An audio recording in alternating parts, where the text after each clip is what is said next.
Hey guys, Amanda Salas here from the Growth Syndicate. Today we're talking about the power of surrender, spirituality, trusting your gut, and finding true success by being unapologetically yourself. No scripts, no filters, just raw, honest conversation that will challenge how you think about business and life. 99% of my clients work in the corporate world.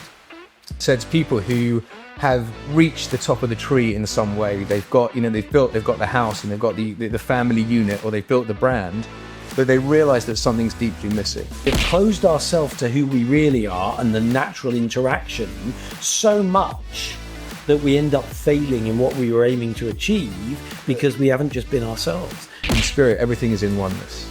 Yeah. And then there's something beautiful about incarnating into a separate body from other people where we feel separate. And it's in the journey back into oneness with spirit, with God, with yourself, with humanity, right? That journey, that juxtaposition between having an infinite soul and a mortal body, right? That friction point seems to be the classroom that we're in.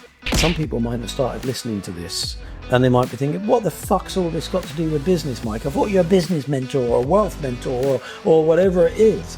But to me, I know that the answer is it's got everything to do with it. I'm very lucky to surround myself. The only way I can mentor people is because I surround myself with the best mentors. And as soon as you started speaking, it wasn't, what can I get from Mike? I'm like, this guy's got something, and I'm buzzing after that podcast. And I was like, Mike, I'd just like to know you. They would do seances and that way you can see ectoplasm. Leslie, who used to train me, she would, when she could, and people could say, I don't believe that shit. Listen, if you see some people, she would start speaking in a Chinese man's voice. I think, fuck me, where does that come from? Literally, I'm just going to sit here and I'm actually almost nothing more to say. But I feel so at peace now.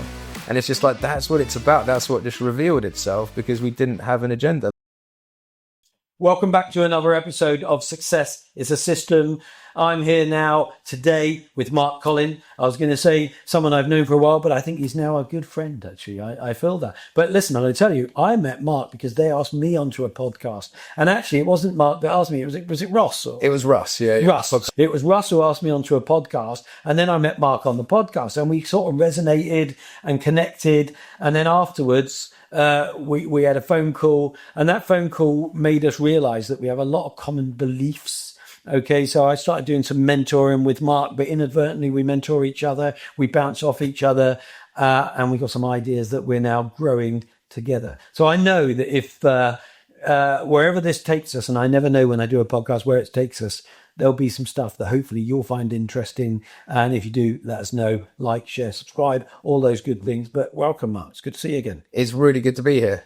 Listen, and we were just chatting before Chris turned the cameras on and stuff like that. And I just talk about we bounce off each other. But we were talking about, and you're very spiritual and help people deal with lots of big things, addiction and mental illness and things like that. And often that's about the energy they have or don't have, the vibration, the frequency. We're often, when people are ill, their vibration drops, their energy drops, their frequency drops, and so on. But I want to get into all of that today. But before I do, in sort of 2 minutes or 3 minutes, sure, tell people who you are, where you come from, what you do. Yeah, so what you do before we started talking, so bring them up to that. Yeah. So I think what's underpinned my entire experience is that from a very young age, I've been very sensitive spiritually, essentially. So even as a kid, I could see and feel, and like there are certain ceremonies and evenings in the calendar, in the Jewish calendar, where especially there's one called on Passover, which is the celebration of the Jews leaving Egypt, essentially.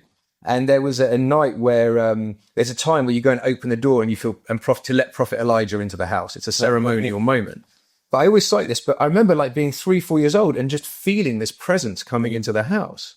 And, I could easily put it down to imagination or whatever it is as a kid, but it's exactly the same feeling I have when I'm sitting with clients or I'm doing work or whatever it is, that there is a knowingness, that there is something much deeper going on. I'm sure we're going to go there today, that maybe our physical experience is more of a classroom than we realize, and that we're here to experience life it through many, many lenses. And so that sensitivity underpinned my entire life. I had I took time in the corporate world. I had ran my own event management company for quite a few years. But then about 15, 20 years ago, I gave everything up and I started working as essentially as a Reiki practitioner, an energy healer. And it's something I love. And it's very interesting because 99% of my clients work in the corporate world. So it's people who have reached the top of the tree in some way. They've got the house and they've got the family unit, or they've built the brand, but they realize that something's deeply missing. And what's deeply missing is their relationship with themselves. Yeah. And so what evolved from the energy healing was moving more into the coaching end of things. And because the reason I did that was that what I realized was that no matter how much we connect to a sense of consciousness within ourselves, which we'll talk about, that the soul itself is eternal. But while we're here, while we're in physical form, the mind is the king, right? So our belief systems have... Hang on, let's just say that again. The soul is eternal. But while we're here, the mind is the king. Okay, cool. Right? So I'll give you... In terms of the ruler. Yeah. And so the way I explain it is this, is if you imagine... And we all have different names for it. Could call it God, Allah, Buddha, Krishna. It doesn't really matter. If we imagine that this consciousness, this fabric that we're in relationship with, is like the projector of light in the cinema, right? So there's a feeling of... There's a difference between thinking I'm alive and the feeling of being alive. Well, it's interesting. And when you said it could have just been the imagination, feeling that energy at the age of 3. And I, as you know, I love breaking words up, whether it's motivation being the motive for action, your reason why, as you were saying, imagination. And I've seen that broken up before, that imagination, that's just a dream, if you like, or something that is just like, it's not real. But actually, if you break that down, it's about image in action. And you see something, you felt something, but it drove a different action. It made you get a different belief. And actually, at that very early age, it connected you to a different reality that could have been something that changed your whole life. So don't, people play down imagination because, it's just their childish imagination. But actually, that could have been the image that changed the action that determined the route you were going to take for your life. And so it's really powerful stuff. So, and then again, as you said, the projector that shines the light that creates the image kind of thing. Absolutely. That's about light. That's about energy. That's about action. It's all connected, isn't it? In this weave of or recipe of stuff that we don't understand, but if we take the time to know, we kind of do know. This is it, and this is the point. And I think there's also a step in between the spirit again, and the action, and it's mind, right? And so again, with the analogies, if you imagine this projector of light is shining through us, but the first human lens it's coming through are our subconscious beliefs about reality. Essentially, how do I see myself and how do I see life, right? So in the minutiae, if you imagine you're going to have a good day, the Uber driver's cool, the meetings go well. If you think you're going to have a shit day, guess what? It doesn't work out. But that happens obviously in the macrocosm as well, in the arc of our journey. And so what I was realizing was that no matter how much we connect to our soul, right, unless we also sort out our thinking and our belief systems, nothing changes. And so you've got this light coming through you. And so we're all sitting in the movie theater of our lives, watching the reality we believe to be in front of us. We live in a subjective world. And so until we cleanse the lens of the psyche, until we look at ourselves at the level of identity, right, and who we are and how we show up in the world, we can plan and we can set goals and so on. You've seen it 100 times, right? Someone whose goal is to launch a business, but until they believe they are a business person, until they believe they're deserving of it and worthy of it, they don't action it. Until someone realizes they can be a healthy person, they're yo-yoing their weight all of their lives. It's the same thing. Well, and as you say that, even it reminds me of one of my early mentors. And he said, Mike, you'll be a millionaire the day you decide to be a millionaire. And I'll get cross and say, I fucking decided now, Stuart. It's like, and he'd say, no, the day you decide to be a millionaire, you'll be a millionaire. And what when I look back now, I realized it was this kind of deciding by believing, and by believing, taking the action and taking on the kind of energy, the aura, the actions of a millionaire. You can't not be.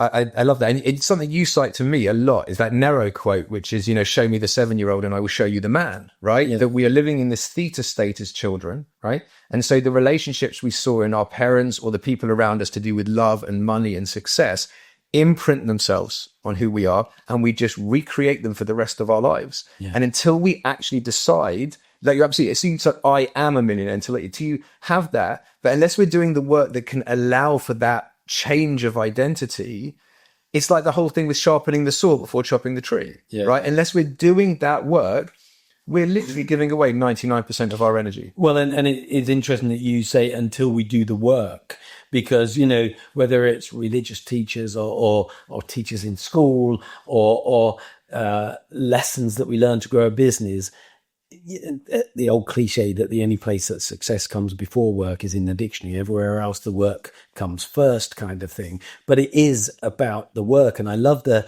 little story about a guy's walking down the street, and there's another old chap in his front garden. He's tending the garden, and the guy who's walking past looks on, and he says, "God has blessed you with a beautiful garden." And he looks back and he says, "Yeah, but you should have seen it when he had it to himself. I've had to put a lot of work in to make it as beautiful as he allowed me to make it." There was the work that came there because, we're given the opportunity, we're given the environment, but we need to put the work in to optimize that environment. I think what it is that because everything in life, especially when we're brought up, is you're a good boy when you get those exam results. Okay, when you lose weight and you're attracted, then you'll find a partner. We externalize the work immediately because of the validation we need. And if we actually realize it's the internalization of the work. So there's two levels. I think from an emotional perspective, it's dealing with the subconscious programming. And from a spiritual perspective, if people are open to it, it's starting to have a relationship with the divinity within themselves as well. And it's actually that combination of things, and then allowing that to imbue itself into the action. Even if you can't put a name to what that is, it's like I studied all religions in my 20s, because similarly, there was shit I couldn't explain growing up. Yeah. I mean, one day as a young kid, so it was pre-11 because we moved up here when we were 11, and it was when we were down in Luton, and she called the doctors out because I was seeing all these things, and I thought I was fucking crazy, kind of thing, and actually gave me something to calm me down, sort of thing. Anyway, I went on. It's practical. I ignored a lot of it, and we do.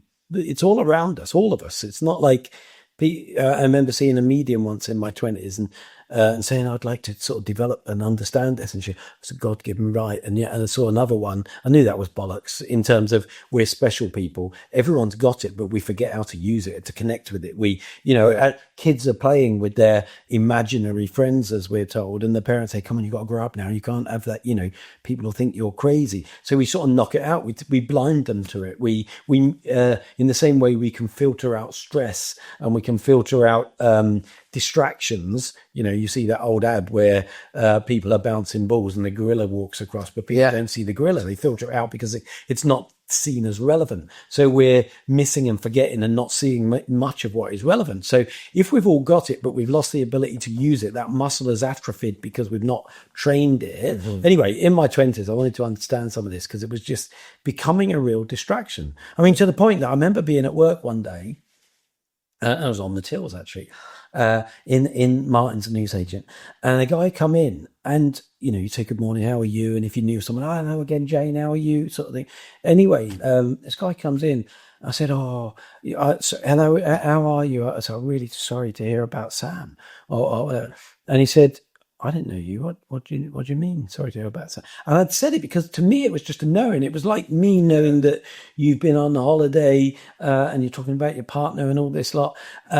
And I said, "Oh," and then I realized I didn't fucking know him. I'd just spoken something that I'd felt, and his brother had been ill, kind of thing. And it was really awkward because I suddenly realized, shit, that's another thing that I shouldn't know that I know that I kind of didn't filter. And now he's freaked out by it, sort of thing. So anyway, I started doing these spiritual development, which I did for 10 years. But along the way, I studied religion because I wanted to understand they were more similar and common than they weren't. You know, it was about helping people. It was about calming down when you're scared. It was about being clear that there's it's a process, it's a cycle, it's a journey. You know, all of these things, and not stealing, not hurting, not, helping those who can't help themselves. That's common through just about every religion, but somehow they've been, at worst, I'd say, manipulated, or people have added ego to it, or a label to it, or given a name that then makes it, if they've got that name and I've got that name, we're at odds with each other, when really it was this divine. And ever since then, if I sort of, in my moments as I fall asleep, is kind of divine energy, or speaking to divine, I don't know what that name is. And because of that, I've always valued all people of religion, because they're normally of a higher moral, ethical order than people not of any religious, ethical, moral belief. But I don't know what the name is. And I don't think it's important that I know what the name is. It's just important to know that there's something bigger than ourselves, that we are here as part of a journey, but it's not the whole journey. Absolutely not. There's also something very beautiful in the not knowing as well. There's a saying, like, in the sense of that it makes you have faith. Not just faith, but it's also, because I had a vision of this the other day, is a lot of us are walking into our futures looking backwards all the time. So that's going to happen. That, like, we keep recreating our past over and over. But also, if we think we have the answers in the unknown, right, we're collapsing down the infinite into very small possibility all the time. And so when you walk into a business meeting, it's nice to have an agenda, of course, and you have ideal outcomes. But the artistry of life is not knowing in the unknown, is to allow the magnificence and the magic and the artistry of life to actually play through us. Like, for example, we didn't write a map to this podcast. No. We sat here and we never know where it's going to go. And I'm sitting here, and just to be completely honest with you, I've got all this light coming through. It's like, it's really powerful energy coming through. And I'm just, like, as you say, just allow it to use us as the paintbrush. But it isn't that, in that same way, you're talking macro now, but at a micro level, isn't it this, that sometimes if we didn't think about, I've got to use these sales skills, and we just talk to someone, we'd probably sell our product, our service ourselves more effectively anyway. Sometimes we have closed ourselves to who we really are and the natural interaction so much that we end up failing in what we were aiming to achieve, because we haven't just been ourselves. And when you were saying about recreating our past over and over and over, and we don't know, and there's something in the not knowing. Leslie, who was the medium that I did spiritual development circles with every week, clairsentience, clairaudience, clairvoyance, love it, guided writing. I mean, just fucking every different technique, and going along to the Arthur Findlay College of Psychic Research in Stansted, Montfidget, and seeing people who had been up a mountain for 20 years who they know nothing. They've been up a fucking mountain, but they sort of knew everything. If they say to you, what troubles you, or what's on your mind, and you say something, and how can they be so wise? They've been up a bloody mountain for 20 years, but they almost weren't overwhelmed with bullshit. Yes. So there was a connection that cut through that. But this going over and over, Leslie would say is, whether you believe it or not is irrelevant. But let's imagine for a minute that this life, this earthly life that we're on, is actually not our real life. Our real life is something spiritual, okay? But we're here to learn a lesson. We've agreed to learn that lesson. And sometimes children don't live to an old age, or they might even die almost just after birth. And I used to break me up. If there's a God, why would they do that? And she'd say, yeah, but Mike, your real life is that life. And sometimes you just need to touch the earth to learn a lesson. Or it might be because someone else has got to learn a lesson that may be lesson of loss. They may go on. And I think of charities that we help where they've lost a young child and then they've raised £20 million for charity around that subject, which has helped people change lives, change their life. They've got a purpose, and their purpose may have been that to do that, but it came out of a loss or a challenge. And you say about recreating our past over and over.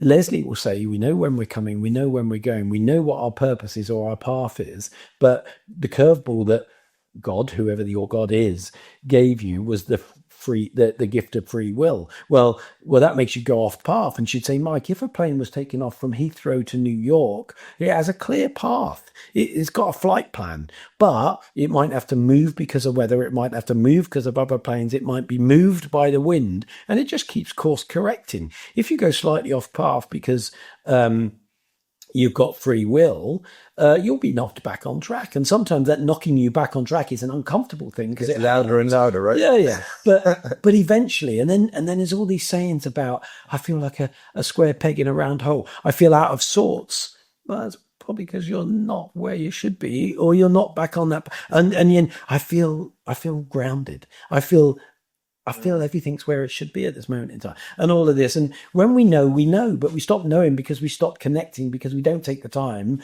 to connect, however that connection is, if you like. So if we're repeating our past, it's because we haven't learned that fucking lesson. Yeah. So when the second or third time that we repeat the same thing, stop, breathe, think, and ask yourself, why is it that I keep doing this? Yeah. Because I can tell you this, you will keep repeating it until you learn that lesson, because you were here to learn that fucking lesson.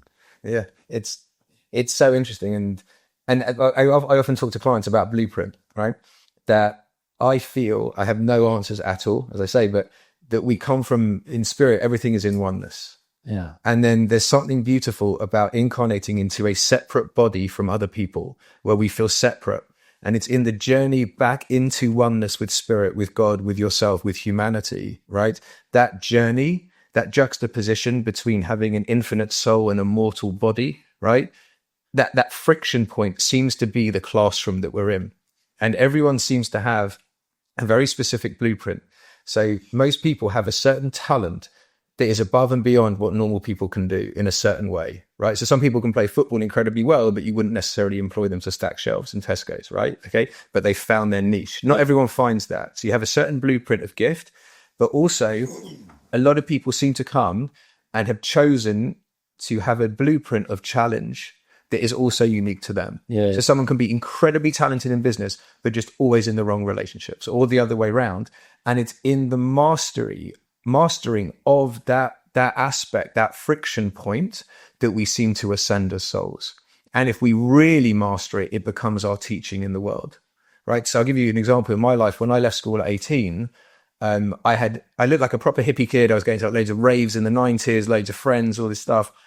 I had such self-acceptance and self-value issues, I can't tell you. I didn't even know, right? Because I was the funny one in the room, and blah blah, and always tripping the light fantastic and all this stuff. And it was only in my early 20s, when things really started to fall apart for me, did I start to realize, okay, there's some big fundamental issues with my relationship with myself.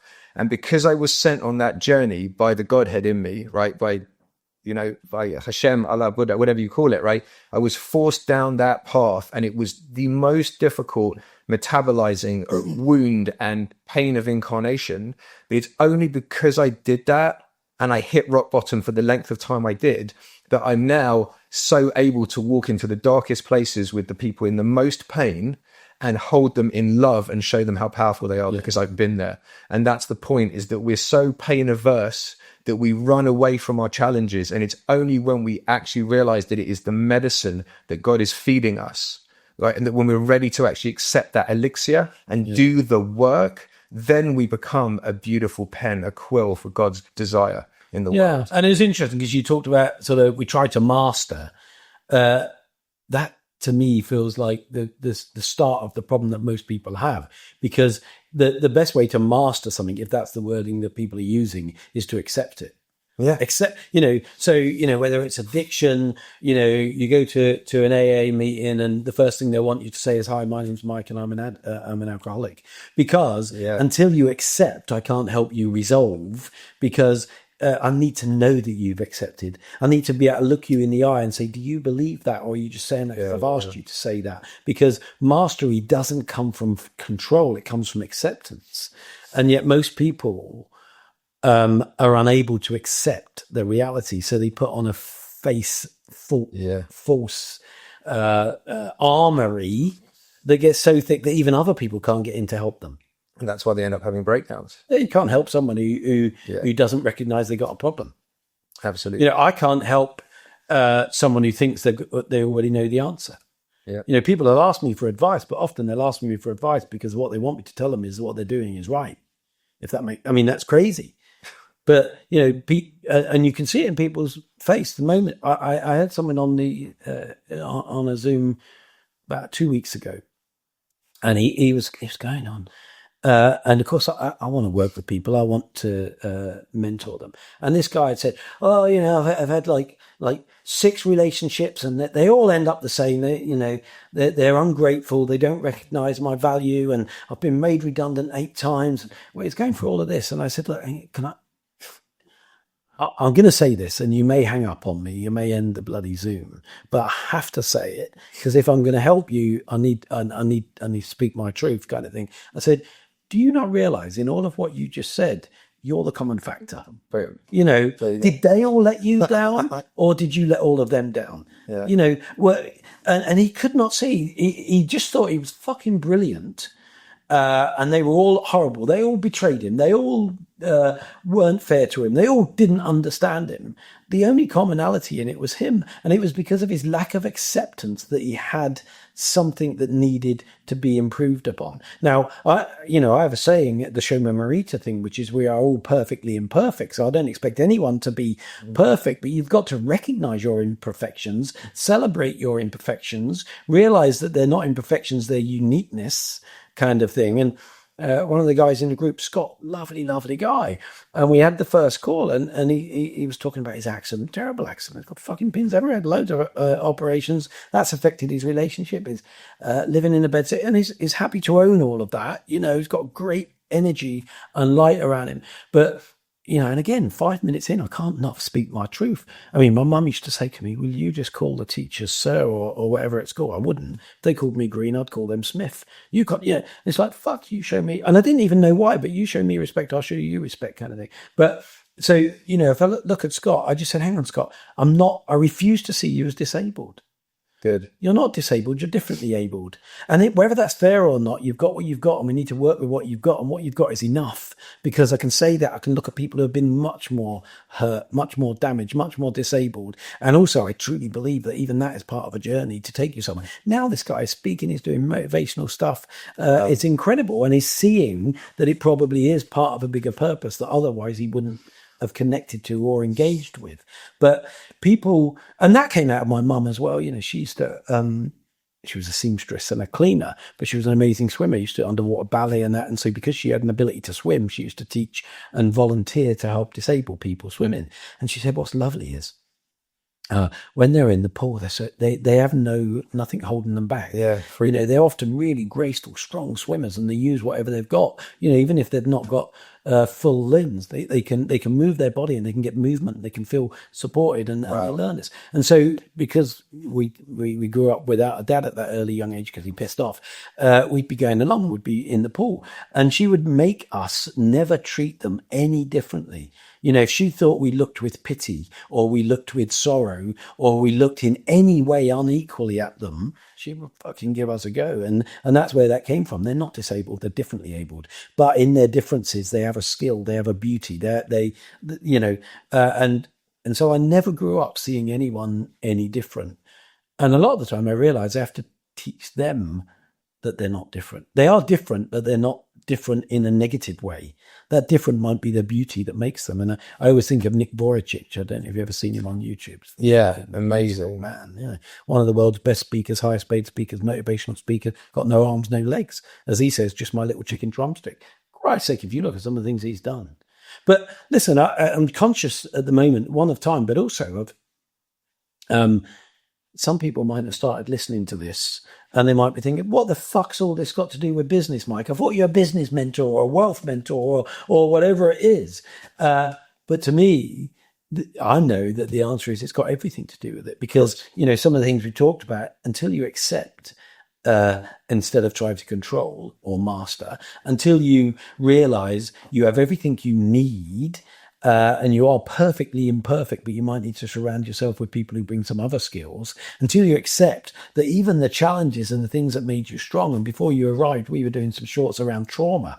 Trauma made me a behavioral profiler, because when my stepdad would come in, the minute that door went, I'd be listening. I'd be thinking, does he sound angry? Is he breathing heavy? When he first walked in the room, are his fists clenched? I became so fucking elite at reading every voice tone, every action, even the energy in the room. And talk about energy and frequency. I think that's important.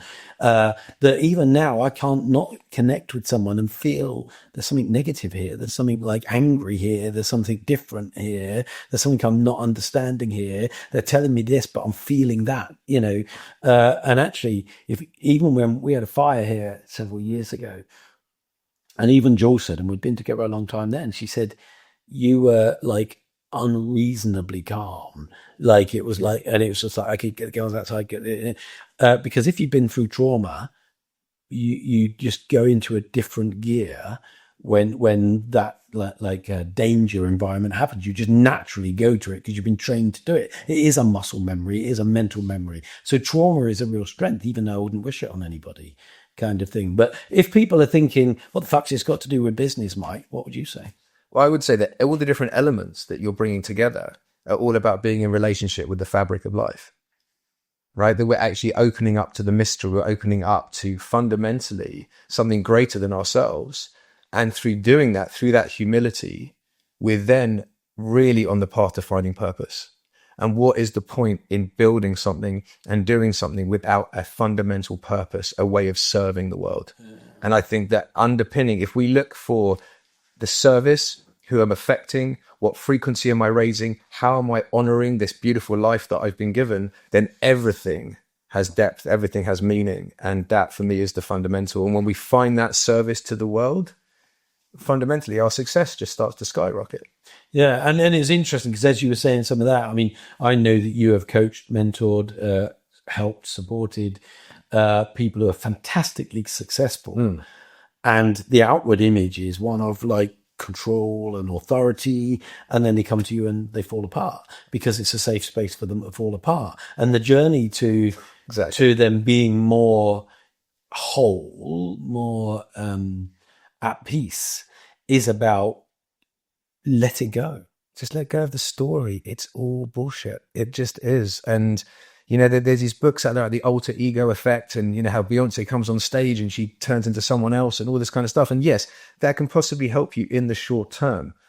But if we can let go of this story that we've been building up, like personality we create is a way that we got love as children. Right. So I was the class clown because I felt that wound of not being enough. So if I'm funny, then I'm enough because people are laughing with me. Right. Then some people become very quiet because eventually they'll be noticed. We create these paradigms, these lenses through which we live. But the day we start to let go of that and start to actually identify and connect truly with a deeper sense of self and with life, everything just starts to just be more flowing and more at ease and actually a lot more successful. Is there a word that sums it up for you? Yeah. Surrender. Surrender. And surrender, when the ego hears that, it's like, I'm not giving anything up. It's not. It's surrendering to something so much more magnificent and so much more powerful that's already within you that wants to display itself. There isn't needily going into the networking meeting. So what do you do? And how can I make money? It's walking in there and saying, how are you? And meeting someone at the level of the heart and actually connecting with them, and actually over the coming weeks and months, finding such a beautiful relationship forms. Like, for example, you came onto our podcast, right? And the only interest I had was I would really vibe Russ, who's my podcast partner. I think he's a genius. He was on Capital for 20 years. And I'm like, I'm very lucky to surround myself. The only way I can mentor people is because I surround myself with the best mentors. Yeah. And as soon as you started speaking, it wasn't, what can I get from Mike? I'm like, this guy's got something, and I'm buzzing after that podcast. And I was like, Mike, I'd just like to know you. Okay. And then we met up in King's Cross at that bar and we started talking, and you came in and we talked about everything except business. Right.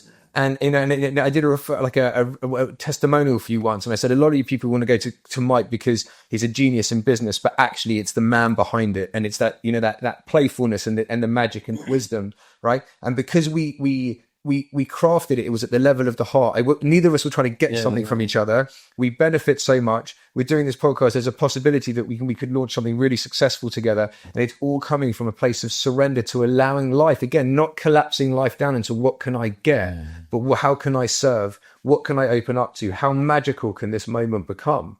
And this isn't airy fairy dreamy stuff. This is actually like living as an artist. You can be an accountant and an artist. You can be a corporate lawyer and an artist. Like, you can be walking into situations like, how beautiful can today become? Yeah. How open can I be to the magic of life while still applying your skill set and your genius and your learning? And it's that mixture of the two, for me, opens up doors that you didn't even know were there. No, and that's beautiful. I think that I like that surrender. I mean, it did remind me, as you said, two things. Firstly, I was with a couple yesterday who built a business together, husband and wife, and we ended up talking, like you said, about lots of non-business things. And they said, "Oh yeah, but it's really important that we focus on and understand. We want to get this from you."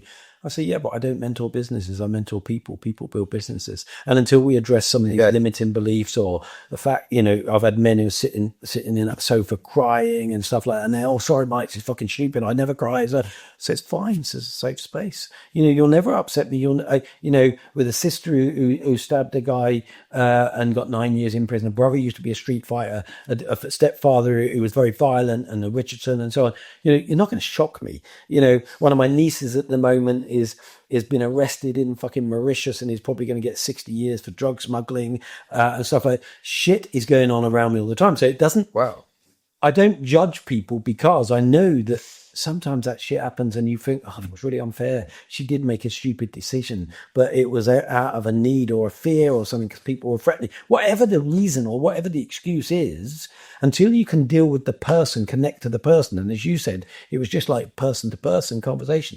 When you do that, if there's a connection that is of value both ways, it'll happen.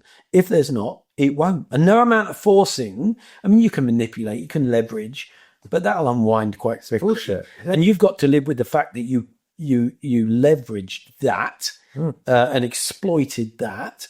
So I like that. And as you were saying there about surrender, one of the times I visited the Arthur Findlay College of Psychic Research, and they would do, they would do seances, and that way you'd fucking see ectoplasm. Leslie, who used to train me, she would, when she could, and people could say, "I don't believe that shit." Listen, if you see some people, she would start speaking in a Chinese man's voice. I mean, fuck me, where does that come from? So, to me, it's an undeniable reality. But anyway, I met this Tibetan monk on one of his, I don't know what they call their tours, but they go up the mountains for years, and then they come out, they go with the world, they connect with the world, they understand people's things, and then they go back and they connect it all together. I said to him, "What if you could tell me what the most important thing to achieve in life is, what would it be?" And now I didn't expect him to say £1 million or that, because that wasn't who he was. But what he said, because I was driven then. I'd been bankrupt, I'd been homeless. I wanted to fucking get some money back, because money solved a lot of problems. But he said, peace. He said, if you find peace, some people can find peace in wealth, but some people find peace in poverty. Some people find peace in having optimal health. Some people actually find peace in being locked in a bed because they've had a heart attack, and it's the first time they've actually stopped for a few days. But if you find peace, nothing else matters. And so if you want to aspire to anything, it's to feel peace. Now, within that, it always took me to that place where, darkness. When I was a young kid, I was helping a milkman at like 7 or 8 with my older brother, and we'd have to walk in Breton. It's not a particularly nice estate, but we'd have to walk through the woods to where we met him. I was fucking terrified. I was only I'm little in terms of height anyway, but I was tiny then and too young to be working, and my brother was too young to be working, but it was about extra money. And anyway, the reality is, we walked through these woods. I was scared. Now, perversely, absolute darkness is what makes me feel at peace now. Yeah. And if I went for a walk up these lanes in the middle of the night, I mean, it's never dark because there's light, there's stars, there's different things. But darkness is where I find my most peace. But I realized even back then, as this monk was saying it, there was a peace. When Jules and I went bankrupt in our business, it had got so fraught. Jules was handling the bank calls, and who are you going to pay? You've only got this much. You're going to have to let these down. We know they're going to ring. They're going to be angry. We knew it was coming. And actually, when we went bankrupt, there was a peace that came in that moment. So I know it's right, but almost it connects, because I don't think you can find peace until you surrender. Yeah. It's the one thing that's going to bring you home to it. Yeah. And actually, perversely, it was out of that we then grew back and everything else comes. And when you surrender or you find peace, or you look for that peace and you realize that sometimes, whether it's doing mountains, the principles that I've learned, and Stuart made me do the mountains, but it would be stop, breathe, think. It's counterintuitive to stop when you're in a problem. Yeah. When you stop, you can breathe more clearly. When you breathe more clearly, you think better. When you think better, you connect with what needs to be done, kind of thing. So that surrender is a key element. And actually, it's got nothing to do with business, and it's got everything to do with business, because it's about life and real people build businesses. I just love it because we came on the podcast, we know what we're going to talk about. We're straight in, right to the core, right? And I've loved it. But then I just get to walk away now, and the gold for me is that I'm just going to be in peace all day. Yeah. Literally, I'm just going to sit here. And I'm actually almost nothing more to say, but it's just, I feel so at peace now. And it's just that's what it's about. That's what just revealed itself, because we didn't have an agenda. I remember I've done I think about 14, 15,000 sessions for clients now, I think, right? And I've planned one session once and it went to shit. It was terrible. I remember looking back, I'm never doing that again. It was early doors. I was like, I'll do that. Because she was quite a high profile client. It was early days. And I was like, that was really bad. And I was like, I've never done it. And it's turn up, blank canvas. How are you? The client then reveals where they are by talking, and right, these are the beliefs coming up. Let's flip that round. Let's set you on a new trajectory. And it's just allowing it. And that idea of peace, in Buddhism, they say, when you meet your love, it isn't bells and whistles and crazy. Yeah. When you meet your love, you come to peace. And I remember when I met Melanie, we went on a blind date, and we met in a sushi place in Covent Garden, and she sat down, honest to God, and my heart just said, "That's your woman." Yeah. Literally. I was like, oh my, literally, and then 2 years later, we're still together, and it's getting more and more beautiful between us, and we've got a coaching practice together. But it's that peace. But peace doesn't mean easy, does it? I mean, Jules and I have been together 37 years now. That woman still fucking drives me crazy. And I know I drive her crazy. Of course. But I couldn't imagine ever being with anyone else. Oh, no, we definitely have there's a volatility, a healthy volatility. Yeah. Of course. Well, because surely the best person for you is the person that expects the best from you. Almost in some ways expects nothing, but won't let your bullshit preside over something, and will call you out. And even my daughters, they make me laugh. I mean, gosh, they're 22 and 26, and I wrote my book, whatever it is, 13 years ago. Still haven't read it. They won't listen to a lot of what I do, because they say, "Oh, we heard your shit all the time, Dad," kind of thing. And they keep you grounded. They keep you real, if you like. And that's why the strapline for the Growth Syndicate is, where growth gets real people, real conversations, fucking honesty. I mean, there are so many. I've done several posts on false prophets and fake mentors, and they all have a place in our life as well, because they're you don't know, you can't appreciate light till you've had darkness, or heat and summer till you've had winter, and all this lot. And you need to know what fake is to feel real. So they have a purpose. But if, what I'd say is, if I was trying to connect to what a key message from this would be, it is trust your gut, trust the energy that exists when you talk to someone, trust the vibration, because it is all about energy, vibration, frequency. And yet all too often we close ourselves off so much by putting on a suit of what we think we need to be, how we think we need to act in any environment, that actually have shut off all of those comforts or connections or surrendering to who we really are. And then we're false. Even though we're not a false person, we're being false in that moment, in that interaction. So to me, it's interesting. I always wonder what we might call a podcast after. I don't know where they're fucking going either, because I've never scripted one.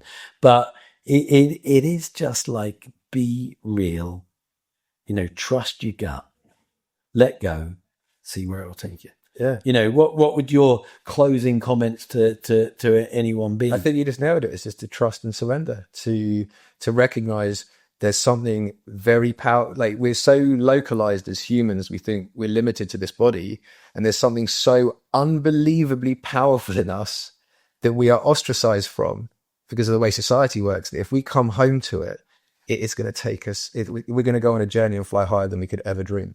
Yeah. Wow. And it's funny when you say coming home, a lot of the, I've been writing some stuff lately, which is about, I didn't teach anyone anything. I just helped them remember. Yeah. We knew who we are when we were born. We came with a purpose when we were born, and we agreed to that journey before we were born. And it's not about teaching anyone; it's helping them remember. 100%. And listen, thank you for. I don't know what you got from that. I never know where it goes. I never really remember what we talk about until I listen to it back, and then I realised that maybe there's something in there for one person. If it's been of use to you, or you found one thing or you think is of use to someone else, please share that. If you did find it valuable, please like that. And we look forward to seeing you again on another episode of Success is a System. Thank you.